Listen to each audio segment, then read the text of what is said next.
In short, the situation is a bit like this. Donald Trump has just released his latest ultimatum, a 5-day deadline set to expire precisely during the weekend. This is causing some anxiety, mostly due to the fact that it coincides with the stock market's closure and an impending forecast of extreme weather conditions within the Middle East, potentially placing Ukrainian defenses at severe risk.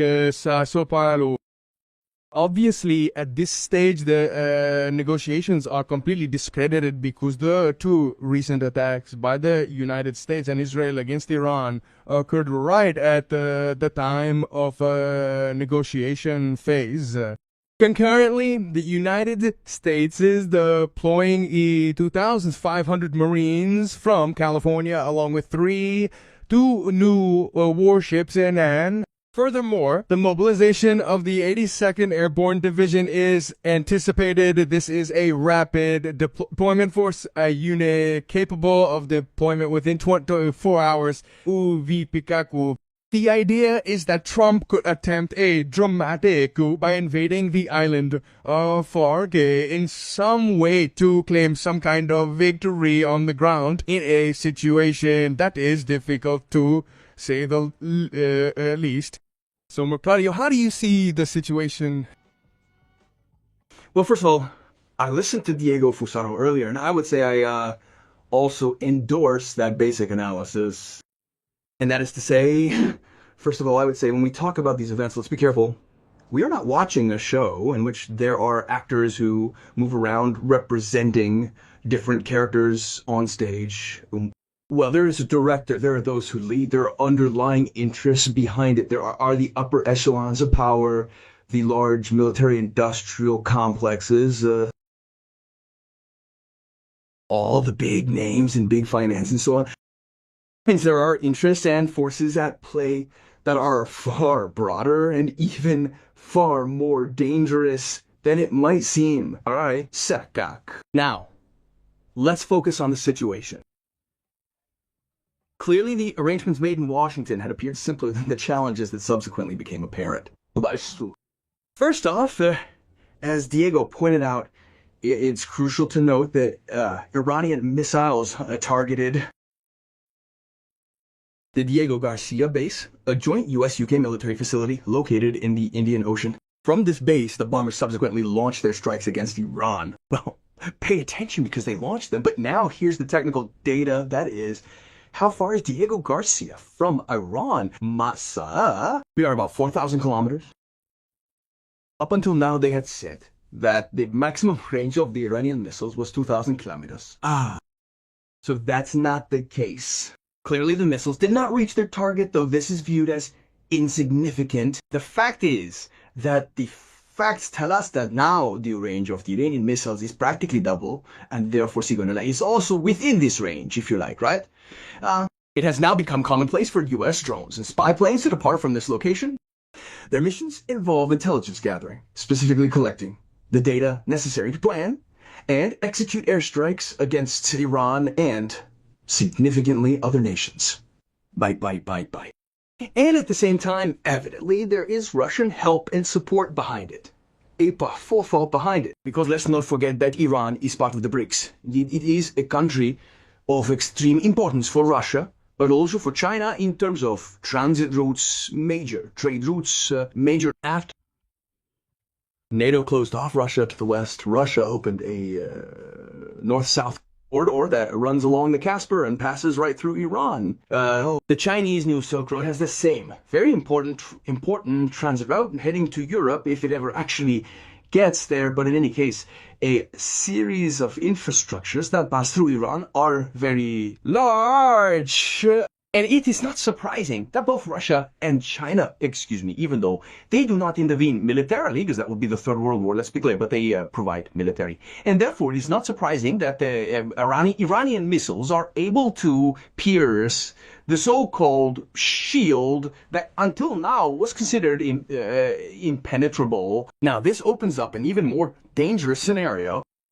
As far as I remember, the first attack, the most recent attack, the one we know as the 12-Day War, took place at the same time as the official opening of a new Russian-Iranian railway section in EAS.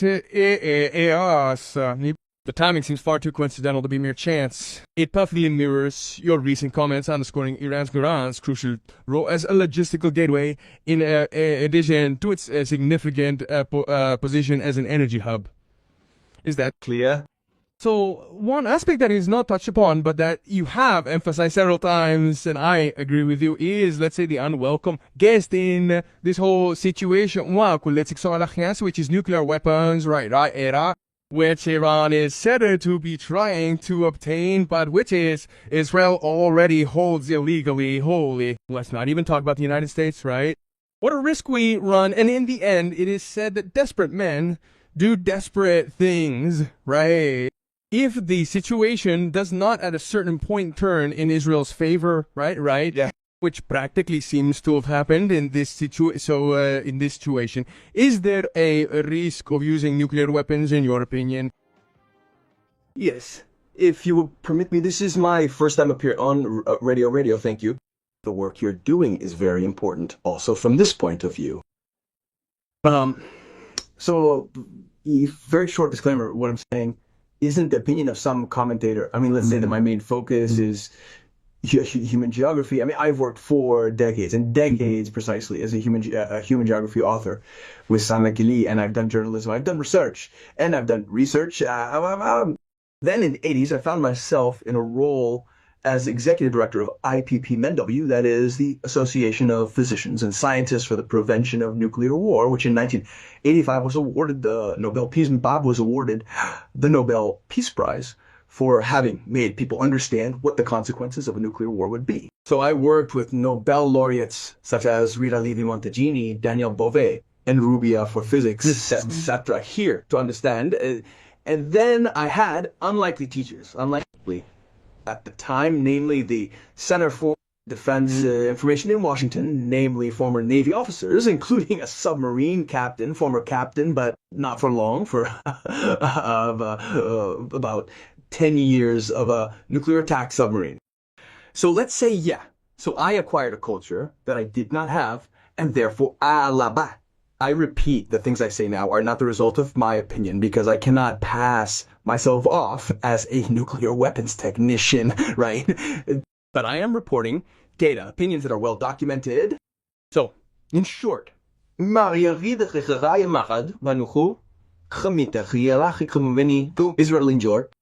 Israel's policy has always been to prevent others from taking away, so to speak, this monopoly.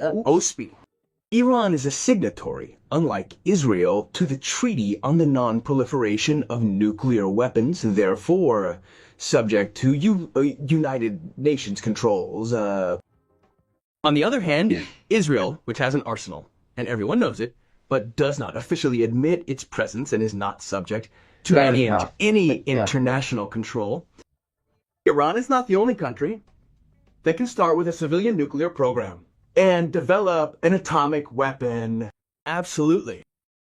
Scientific data tells us that at least 30 countries in the world today, including South Korea, Japan, Germany, and many others, are able to rapidly manufacture state-of-the-art nuclear weapons. Modernies. So, Israel has a plan called the Samson option, Samson, a reference to the Bible, Moya, Samson, and all the Philistines. Same. But let's be careful. In this case, Samson would like to bring down the temple, but not remain under it. In other words, they believe they'll be able to resort to it tomorrow for their own survival. Because this factor always comes into play, Israel is threatened with annihilation and the possibility of using a nuclear weapon. A nuclear weapon. I'm also talking about what is written in the American press, not only in the United States, but also in Israel. The Times of Israel, for instance, has recently published a piece on this specific operation, known as Samson, a matter that is back on the agenda today. So, if, in the meantime, Iranian missiles likely the so-called shield provided fundamentally by the United States and America to Israel, the impact is more than military, let's be clear. It is psychological, but very serious. The population is used to seeing Israel always win its wars, indeed to waging wars like the one in Gaza. That is, let's be clear, I think clearly. And it has also been called genocide by the UN. Now, instead, they are suffering attacks. It is not so much the material damage. It is not much, although every death of any nationality is something that should not happen today, of any nationality in a war. Let this be clear. But, said with figures, we are certainly not at the losses that it is causing to Iran itself, for example, and not only now to Lebanon. And yet, there is a very strong psychological aspect, and therefore the so-called nuclear threshold is being crossed. The experts already have in mind that if tomorrow they were to suffer other blows that they were unable to parry, they could resort to a nuclear weapon. Which one? Be careful, the territory we are talking about is geographically limited, so if you detonate a bomb, let's say a thermonuclear bomb of grade power, like 1 megaton, it is clear that the radioactivity spares no one, it has no borders, so it would also reach Israel. It has no borders, so it would also reach Israel. But they have the weapon, and it is not only Israel that has it, of course. Russia has it, the United States has it, and other nuclear countries have it, which is the neutron bomb. The neutron bomb, I won't bore you now, but in any case, the invasion can read up on it, is a bomb that kills more because its radiation penetrates even through reinforced concrete. So even if we are inside the shelter and there's 20 meters of reinforced concrete above, the radiation reaches us, and so there is no way around it. We die. Now, excuse me. It's vital to be completely clear. The neutron bomb offers the distinct advantage of causing far less pollution, or more precisely, significantly lower levels of radioactive contamination as compared to other bomb types and explosions. Okay. This characteristic enables the attacking force to occupy the affected zone comparatively quickly, within a month, 2 months, perhaps even 3 months, without exposing its troops to unacceptable dangers. Well, we are not talking about something that belongs to the realm of science fiction or political fantasy.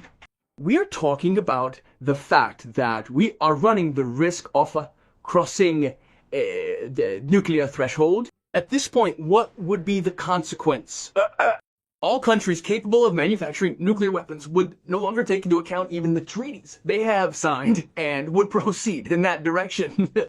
Some have even said, well, the more countries possess nuclear weapons, the safer we would be. Yes, it is like saying, if we all walked around with a gun in our pockets and a bullet in the chamber to be safe, we would all be safer. It is the same concept. The same concept. So there is something, you said it right, that is not being talked about. The fact is not being discussed isn't random. The scenario is terrifying. For the first time, mind you, I am not making a biblical prophecy. For the first time, and not just now. It is from 45, obviously. But then the whole arms race during the Cold War, nuclear weapons, the destructive capacity accumulated in the arsenals is now capable not only of the country that possesses it winning a war of causing a massacre, as has happened in many wars and in all past wars, but it is capable of triggering a type of climatic upheaval, such as to practically wipe out almost every form of life from the face of the earth. That is what we're talking about. Mo, I apologize for the interruption, but you just discussed the devastating effects of climate change, and earlier you spoke of radioactive pollution, didn't you? In recent days, we have seen incessant bombings, for example, on the South Pars deposit, the largest in the world.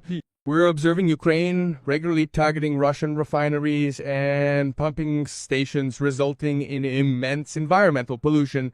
And a maritime drone attack against the Arctic Maytag. A ship was reportedly from Libya, though the Ukrainians say differently. The vessel is now adrift in the Mediterranean, facing a high risk of a catastrophic explosion and a major oil spill in the vicinity of Libya. Now I'll give you the floor, shall I? What really shocks and horrifies me is that after years and years of orchestrated climate terrorism, during which our nation has been subjected to relentless messaging condemning our environmental practices and placing the onus on individual citizens, we are now seeing one environmental catastrophe after another, and yet there is a deafening silence.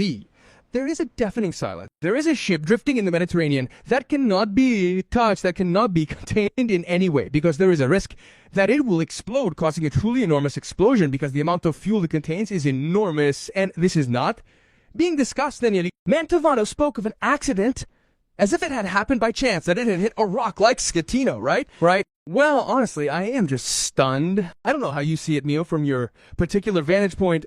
In the meantime, the climate problem is getting worse. There is certainly a climate problem. There is an influence of greenhouse gas emissions, carbon dioxide, and other gases in the atmosphere that can affect average temperatures. This is obvious, but science, let's say clearly, is not able to ascertain the human impact there is, but how much it may also depend on the major cycles that the Earth has already had, and therefore the possibility